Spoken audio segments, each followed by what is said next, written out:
Él es especialista además en derechos humanos. Ale, quédate tranquilo ahí, quédate cómodo. Gracias por estar, te saludo. Bueno, en unas horas, la verdad, nada, muy triste, lamentable. Digo, habrás escuchado atentamente, porque vos estás de temprano aquí, habrás escuchado lo del gobernador, ¿no? Y uno dice, bueno, ¿qué más vamos a agregar a lo que dijo el gobernador, ¿no? Pero creo que tenemos que reforzar esas palabras. Sí, creo que el gobernador, bueno, buenas noches, gracias Sergio, a toda la audiencia, compañeras, compañeros. Me parece que, por supuesto, estamos en un momento de mucha conmoción. Personalmente comparto que este hecho creo que no está en la grieta, sino que está por arriba de la grieta. Esto se pone por arriba de la grieta.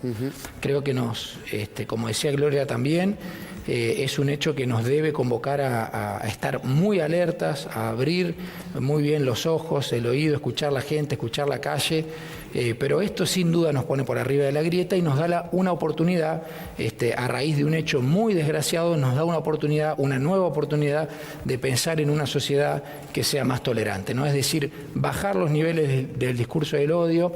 Escuchaba también recién a las compañeras, magnicidio en grado de tentativa, diríamos los abogados, o homicidio en grado de tentativa, o femicidio en grado de tentativa, es decir, para clarificarlo, una persona que tiene la voluntad de matar a otra persona, pero por algún motivo no llega a hacerlo. Esto es lo que en definitiva estamos viendo y discutiendo aquí, y es lo que está investigando el fiscal Rívolo y la jueza Capuchetti.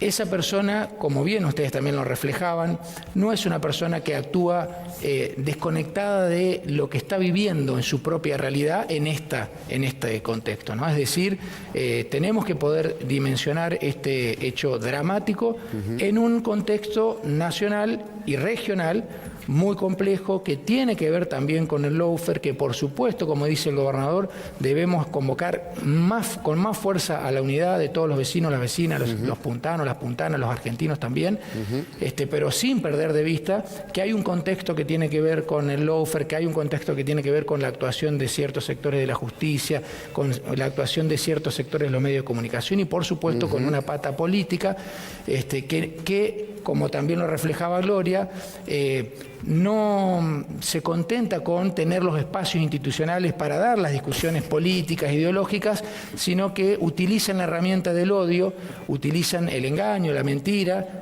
cargan esa emotividad negativa sobre la población esperando reacciones de estas características. Entonces, como bien decía recién la compañera, no es un hecho aislado, no debemos interpretarlo como un hecho aislado, sino como la consecuencia de una serie de acciones que tienen responsabilidad dirigencial y que se manifiestan de esta manera. La responsabilidad nuestra es bajar eso.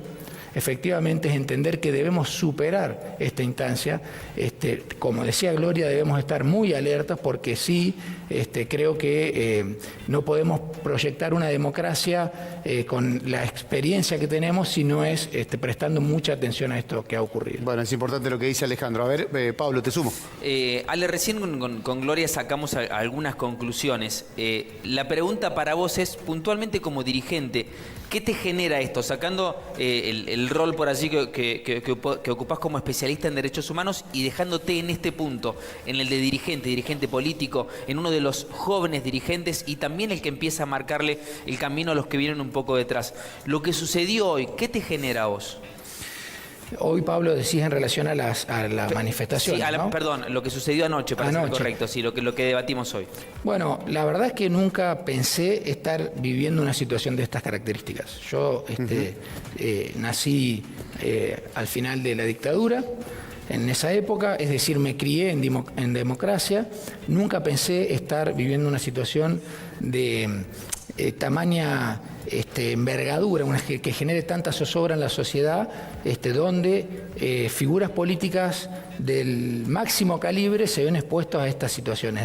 Es decir, creo que, como decía, genera estupor, pero al mismo tiempo la reacción de ese hecho, que tiene que ver con la participación de toda la ciudadanía, de salir a la calle, de la unidad de la gran mayoría del arco político, de la dirigencia política, no solamente oficialista, sino la gran mayoría de la dirigencia política opositora. Seguimos esperando, por supuesto, que la presidencia del PRO se expida al respecto. Lo mismo del candidato presidencial Milei, lo seguimos esperando, y no como una cuestión de exigencia, sino como un pedido necesario para justamente fortalecer esta idea que es: no podemos permitir ni seguir abonando ese tipo de conductas ni ese tipo de discursos que son discursos de odio, porque en definitiva lo que estamos haciendo es proyectar qué sociedad queremos.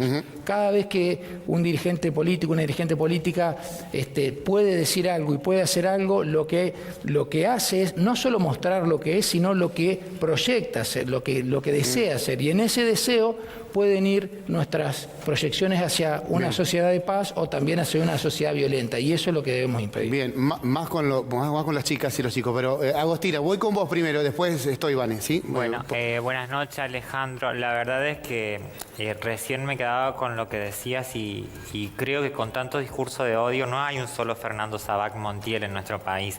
Lamentable debe haber varios y que viene no de anoche, viene arrastrando de querer odiar a Cristina, de odiar a las disidencias, de odiar a las mujeres, de odiar al feminismo, que viene de un periodismo, de un comunicador, de legisladores que creen que nosotras no tenemos derecho.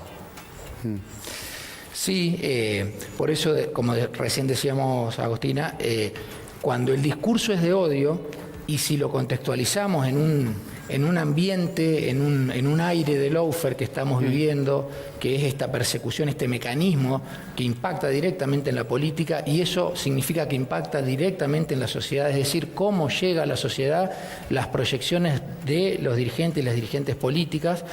Cuando el discurso es de odio, por supuesto que se habilitan un montón de acciones que son impensadas cuando creemos que las discusiones se dan en las instituciones de la democracia. Por eso digo, cuando pensamos en democracia, cuando pensamos en república, también tenemos que resguardar eso, justamente dando las discusiones que creemos que tienen que darse, pero en un marco de tolerancia. Hablaba vos, Sergio, con Gloria, sobre lo que significa la puntanidad.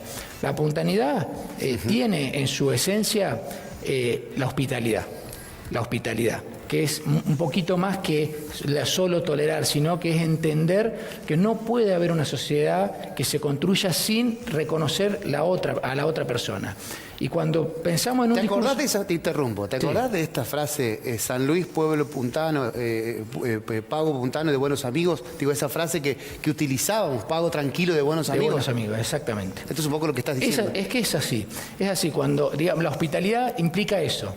Es decir, entender que el nacido y criado y que el venido y quedado confluye en una comunidad que se organiza, pero que se organiza para vivir pacíficamente, que se organiza para vivir como sabemos vivir los puntanos, ¿no? Pensando en el futuro, como dice el gobernador, sabían, con la certeza de que mañana va a ser mejor. Bien. A nosotros por ahí a veces nos queda deberíamos hacer más el ejercicio de mirar un poco lo que pasa en otras regiones, ¿no? En otras provincias, incluso para poder advertir palpablemente lo que es la puntanidad en ese aspecto, ¿no? La solidaridad, la hospitalidad, buenos amigos y la necesidad de vivir, por supuesto, pacíficamente. La última la tiene Vanessa Minichi. Rápidamente, vamos. Hola, Ale. Bueno, un poquito difícil ser rápida con Ale porque sé que podemos hablar toda la noche de 20.000 temas, pero voy a tratar ahí de cerrarlo. Ale, hablabas recién de lawfare o de instrumentalización jurídica para generar determinados resultados. Ya lo vimos suceder no solo aquí en la Argentina, sino en Brasil, en Bolivia y a lo largo de Latinoamérica.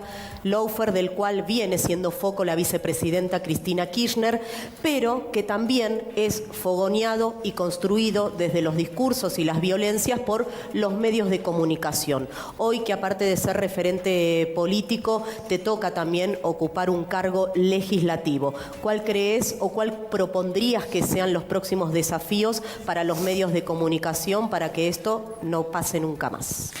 Bueno, es que el lawfare tiene como una de sus patas a los medios de comunicación, sobre todo a los medios concentrados de comunicación, ¿no? Eso ocurre en todo el planeta, por lo tanto es un desafío para la política también poder superar eso es la verdad, hay que poder mirarlo a la cara a eso y decirlo.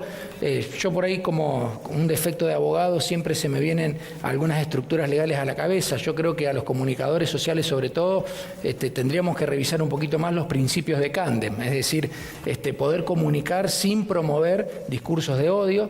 De la misma manera, diría yo, veamos los principios de Rabat. Yo los tiro como para que los vayamos a ver, que los googleemos y que los veamos.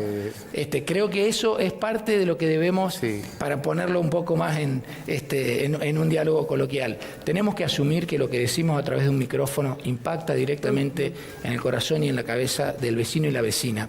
Y eso es una responsabilidad. El comunicador social, la comunicadora social, así como quienes desempeñamos cargos públicos, por elección popular o por designación de alguna conducción política o por acceder a un concurso en la magistratura, tenemos que asumir que la responsabilidad que la sociedad pone sobre esos cargos debe ser de alguna manera honrada y por lo tanto de mínima tenemos que saber que cuando hablamos a una cámara hablamos con la verdad.